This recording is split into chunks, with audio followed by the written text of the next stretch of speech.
Good morning everyone. In today's video, we shall try to understand lesson number 5 of your history, When People Rebel, 1857 and After. This chapter I have divided into two videos, part 1 and part 2. So, in the first part, we shall deal with half of the chapter, and in the next part, we shall be dealing with the rest of the chapter. Let's start. Before going to the chapter or before explaining the lesson, see, it is given When People Rebel, 1857 and After. That means in this lesson we shall be discussing mainly about the revolt of 1857. Why? What was the cause for the revolt of 1857? How it was fought? Who fought it? And what was the action of the British? These all things we are going to discuss here. The first point that we are going to study is here, Nawabs lose their power. Nawabs means, you can say, the rulers. As we already got in the earlier chapters of our history, that after the arrival of the British, the life of the Indian people were totally disturbed. And here, the power of the different Nawabs or the rulers, it also declined. Since the mid-18th century, the Nawabs and Rajas gradually lost their authority and honor.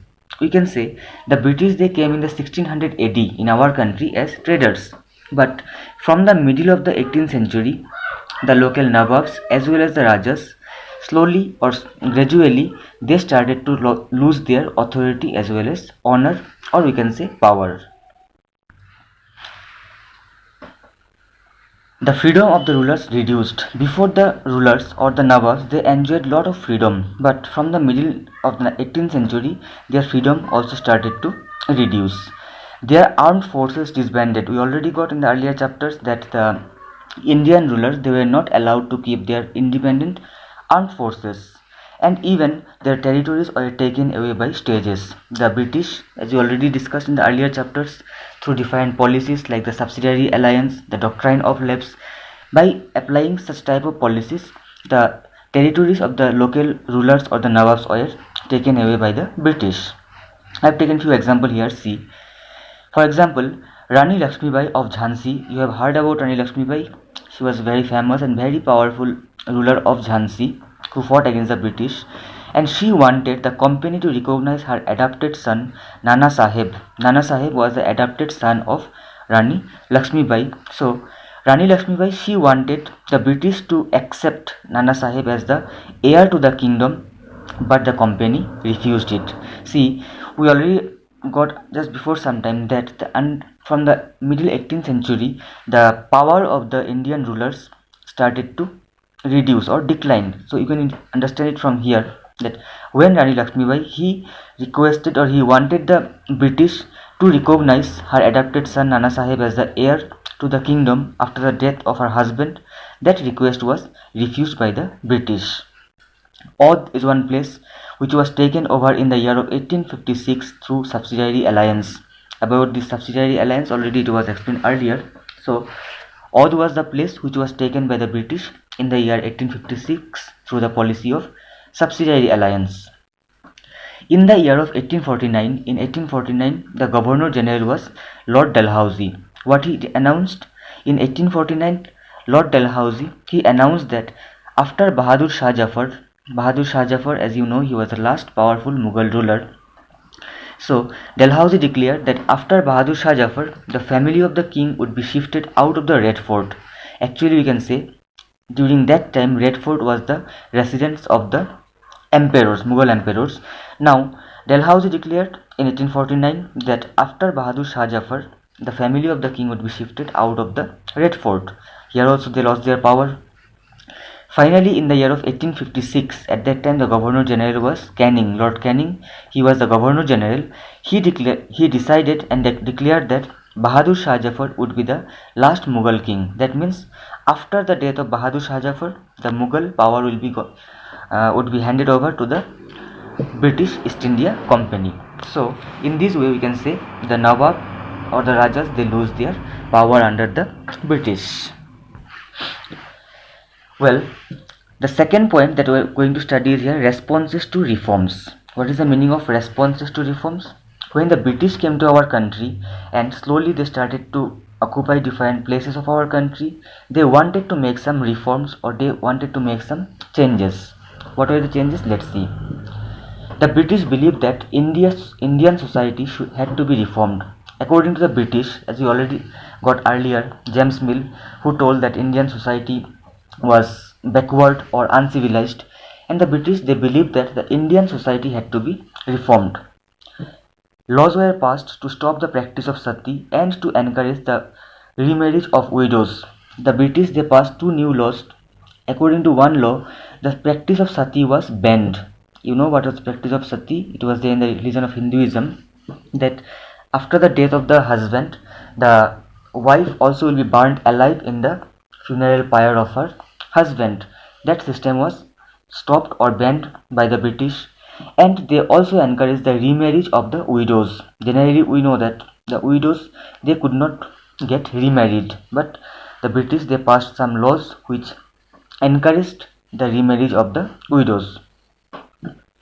In the year of 1850, a new law was passed to make conversion to Christianity easier. You know, the British, they were Christians, and they tried their level best for the promotion of Christianity, or to convert more and more people into the religion of Christianity. And for that reason, in the year 1850, they made one new law. What was the law?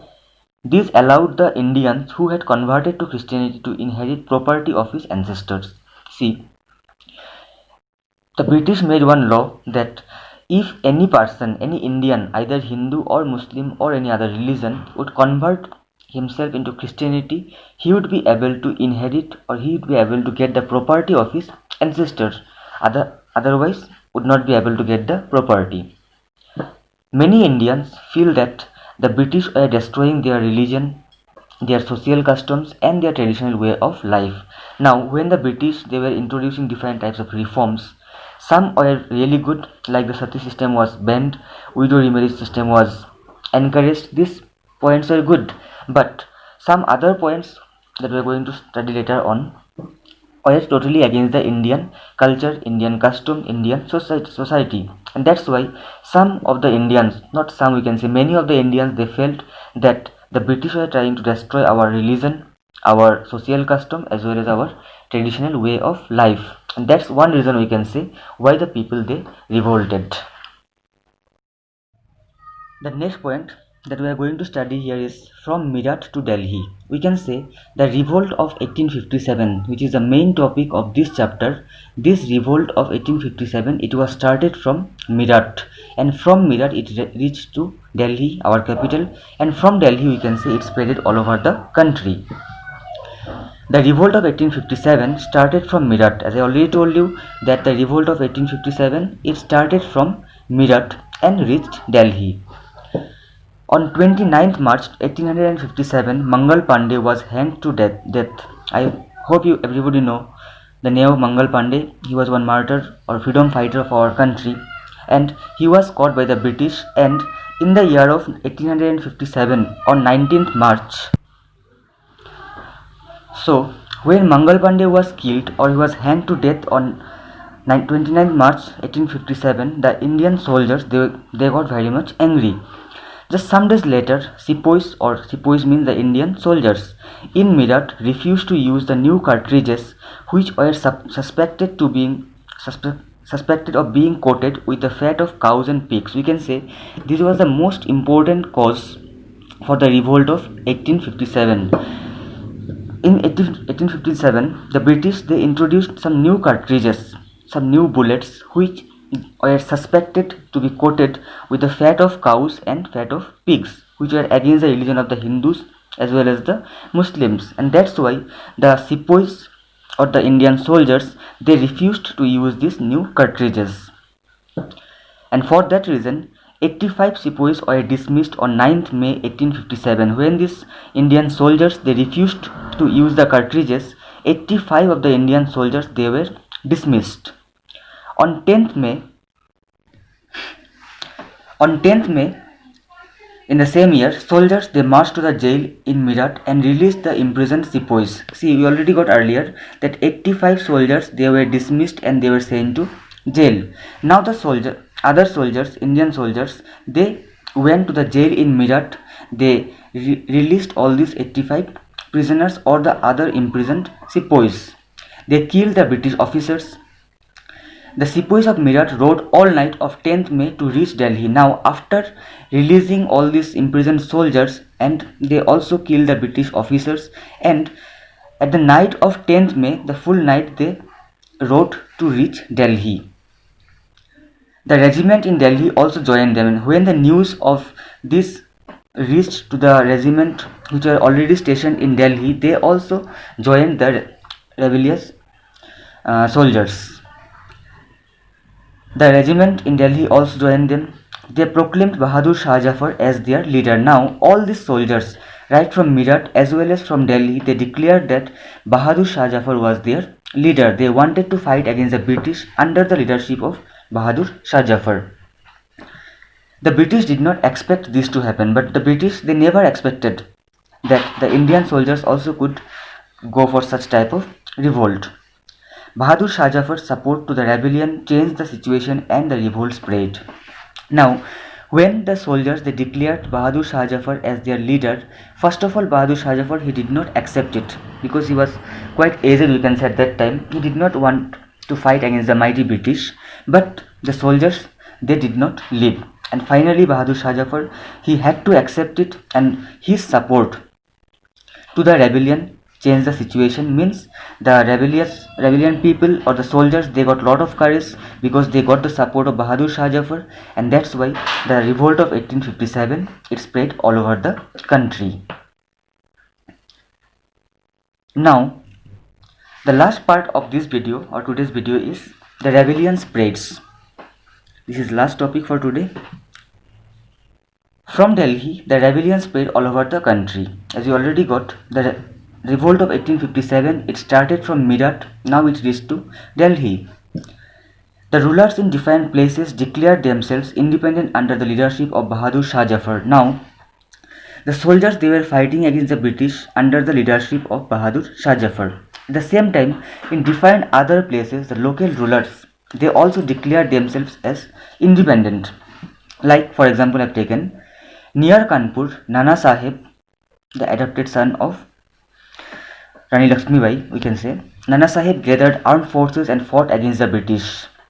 Nana Sahib, he also declared that he is under the leadership of Bahadur Shah Jafar. He started to gather the armed forces and he fought against the British. In Lucknow, Birjis Quadr was proclaimed the new Nawab. In Lucknow, the people, they declared Birjis Quadr, he was the previous ruler, we can say, of that place or of Lucknow, and now the people declared him as the new Nawab. In Jhansi, Rani Lakshmibai joined the rebel sepoys and fought the British. About Rani Lakshmibai, you already got, he was the ruler of Jhansi, and there also he joined the rebel sepoys or the soldiers and he fought against the British.